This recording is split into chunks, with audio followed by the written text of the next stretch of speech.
Today, kids, we're going to talk about systemic racism, and we're going to do it through using the example of cannabis. So let's begin, shall we? In 1933 marked the year that the federal government made cannabis illegal. I wonder how many of you have actually researched that process, followed years of propaganda by avowed racist Harry J. Anslinger and others like him. You might ask, why would a racist care about cannabis?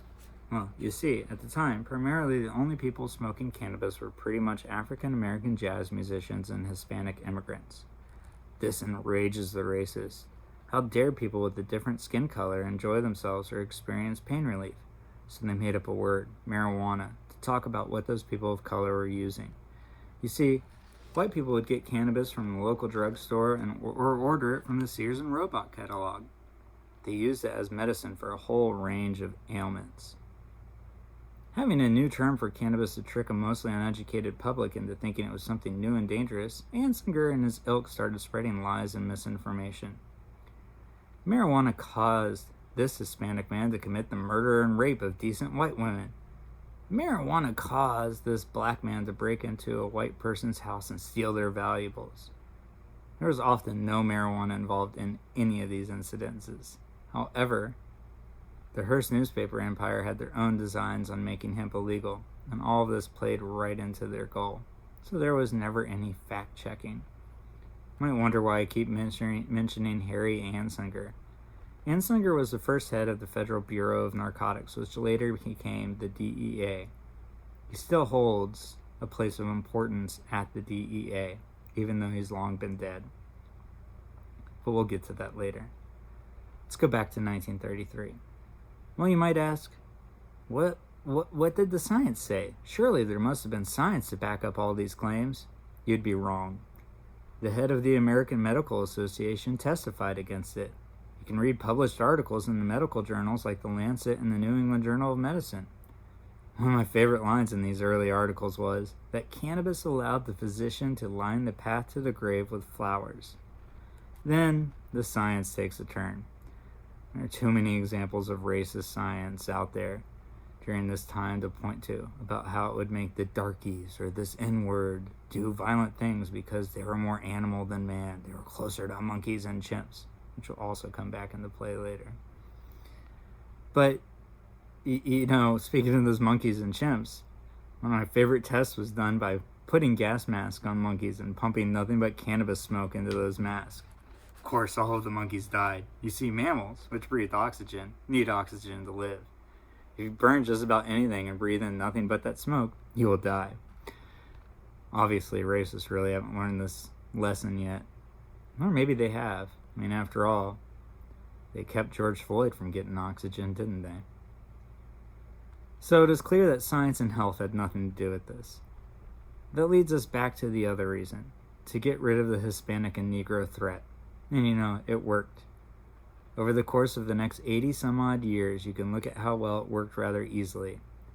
Even though federal government reports would detail that more white people use cannabis than people of color, black people and Latinos make up the vast majority of arrests and convictions for cannabis. As the war on drugs grew to include other substances, black and Latino people suddenly were probable cause just by being black and Latino. That was probable cause for being arrested or harassed by the police. Police kept telling themselves that there would probably be drugs in those vehicles driven by black and Latino people. Even if the officers themselves weren't racist, they were obviously following through on generations of previous beliefs and training by the law enforcement officers before them. So, what makes it all systemic racism? We see states starting to change those laws now. Aren't things getting better? Well, A, it was still 80 years of being harassed and arrested over a racist lie. B, federal laws have yet to change. Still have the DEA. They refuse to acknowledge the racist history of prohibition. They still venerate Anslinger. They refuse to acknowledge any science that contradicts the lies that Anslinger fed them out of racist beliefs more than 80 years ago. Elected politicians of both parties have had decades to change these laws. Guess what? Neither party did.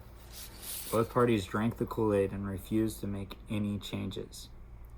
Seems like both parties had something to gain by the mass incarceration of people of color. The media, the press, supposed to be the fourth branch of government in this country, serving as a fact check to our elected officials. They failed. They had advertising dollars to make off of alcohol producers who had something to gain by being the only legal intoxicant on the market. They believed the lies.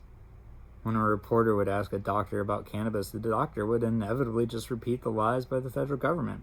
You see, it was illegal to actually perform studies on cannabis. Where were they getting this information? Nowhere, other than what they were told. Mainly, that cannabis was dangerous and harmful.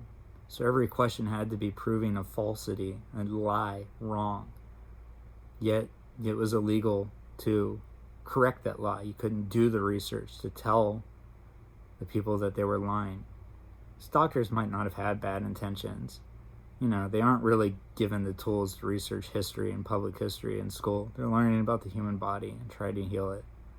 They don't know that it was racist to press all this propaganda in the early 1930s and late 20s into making cannabis illegal. It just became a reinforced feedback loop. Ignorance informing ignorance. Media actually never looked up any of the transcripts to understand why it was the way it was, or read books, any of that. It makes CBS, ABC, Fox, NBC, CNN, countless print outlets. It means they all played a part in maintaining a racist system. They were part of systemic racism for decades. I don't list a whole bunch of facts. Everything I said could be true, but you don't see any links or anything like that. Well, unfortunately enough, if you don't believe in facts to begin with, you will never read transcripts of debate over these laws. You will never go to the Library of the U.S. Congress and read what was being said. You will never go through the microfiche and film of hundreds of old newspapers looking for those racist propaganda advertisements. You just believe whatever you already believe. You will believe whatever the racists tell you to believe. Whether it be the former Attorney General of the United States, who basically repeats Anslinger all the time. He just doesn't use the N-word or darky. He gets rid of the black people part and just says, it will make people kill or hurt or violent. It harms the body. None of it backed up by science. I think he's actually smart enough to know the real history of it, which, makes him clearly a racist. The current president of the United States, yeah, he's a racist. We don't need to go into that. But you won't pick up a book to educate yourself, or gasp, multiple books. And yes, learning these things mean you'll have to go to a library, more than likely several, because the vast, vast, vast amount of information out there is not on the internet yet. Sure, the internet's got shit tons of it, but not all of it. So let's recap. Racists made something illegal to purposely take away power and harass mostly people who weren't white. Neither political party cared to do anything about it. Police didn't speak up about it and use it as an excuse to get bigger budgets and to act with impunity. Remember, Breonna Taylor was killed by police busting into her apartment while she was asleep on the pretext of illegal drugs. No drugs were found. The person they were allegedly looking for was arrested before they got to her house. Doesn't matter. Drugs are a good excuse to kill people of color. The media never questioned the police during all of this time. Sure, maybe about her case, but how many cases did they not question in the 80 years before that? I guess they never really questioned anything. Remember, they all jumped on board with the invasion of Iraq post 9/11 because they were too lazy to fact-check why that country should be invaded for something a bunch of Saudi hijackers and killers did. I don't know how many thousands of people died. Several thousand Americans for sure. Probably several hundreds of thousands of innocent Iraqis. But, the media will never apologize for that. It's just an, oopsie, did we do bad? So I don't expect them to apologize for their role in keeping the system racist. Understand, many of these groups do not think they are racist. Doubt any of the major media outlets consider themselves racist organizations. Yet again, they repeated racist lies for decades. I'm sure many of the police officers out there don't consider themselves racist. Yet, they enforce racist laws every day, and all of them have taken an oath to do just that. I'm sure many of the politicians don't consider themselves racist. Some are lying, some have their hands tied. Doubt Obama is a racist, but I can see how the Republican Party would have reacted if he tried to rectify racist policies. So, still, most of them made no attempt to change these racist laws and either gave their tacit or implicit consent to keeping them on the books just to be enforced. Everybody in our system had something to gain by keeping a people of color locked up. All of us should be ashamed. Many of us aren't. Many of us don't care. Keep my identity somewhat obscured. I'm sure people could figure it out. But I keep it somewhat obscured because A, I don't want a racist right-winger to murder me, because they do that, you know. And I don't want cops to murder me, because they do that too. They don't just kill black people. They kill people who don't listen to them, who dare to speak out against them. I spoke about cannabis. Shock. It's illegal where I live. Maybe the cops would want to use that as a pretext to bust open my apartment door and murder me in my sleep. Because, you know, they clearly do that too. So there you go. A brief example of systemic racism. Everything I said was true. I could prove it. But, you know, I did thousands of hours of work to research all of this. What are you going to do? You just going to be lazy and ask, well, I don't have the time. I need people to do it for me. Yeah, I didn't have the time either. I made the time, though. You can, too. Don't be lazy. Think. Ask questions. Ask why there are policies out there that have a 90% black and Latino arrest rate. Why? Why would that exist? Ask. Think. You know, I would like to say you can believe the media on a lot of things. I would like to.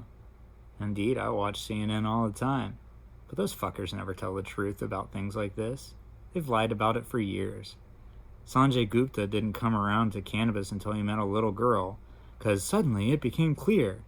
Yeah, well, you know, that little girl's family got the science about cannabis from somewhere. Why didn't you? They must have heard somehow that cannabis would help her seizures. Why didn't you?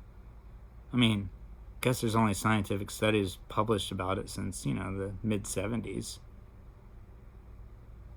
that too much to ask, to learn, to stay informed? Apparently it is. Especially when it comes to black lives. Especially when it comes to the lives of non-white people. We all suffer from this system. Some of us suffer more, and it's those people. They don't deserve it. Not one iota. As long as there are racists who keep electing people like Trump, Sessions, pretty much the entire base of the Republican Party in the South. I know they don't consider themselves racist, but, you know, they all used to be Democrats until Democrats started pushing civil rights in the 60s. And they switched to the Republican Party under the guise of religion. It's just God, it ain't racism. Yeah, bullshit. Don't even understand why you do the things you do. So there you go. That's my rant about systemic racism. Next rant will be about politicians. Tune in next week. Have a great week. And protesters, be careful. Remember, Republicans lie. Right-wing operatives were the ones who lied and pretended to get into Acorn and shut Acorn down. Right-wing operatives are the ones who lied and pretended to get into abortion providers to try and find anything they could to try and shut them down. Right-wingers lie and pretend all of the time. They've been proven and caught lying and pretending all of the time. I guarantee you, some of these looters, some of these rioters, they're really probably white right-wingers pretending to care because they know if they make all of us look bad, they'll look good. So, stay safe out there. Please. In America, fucking think.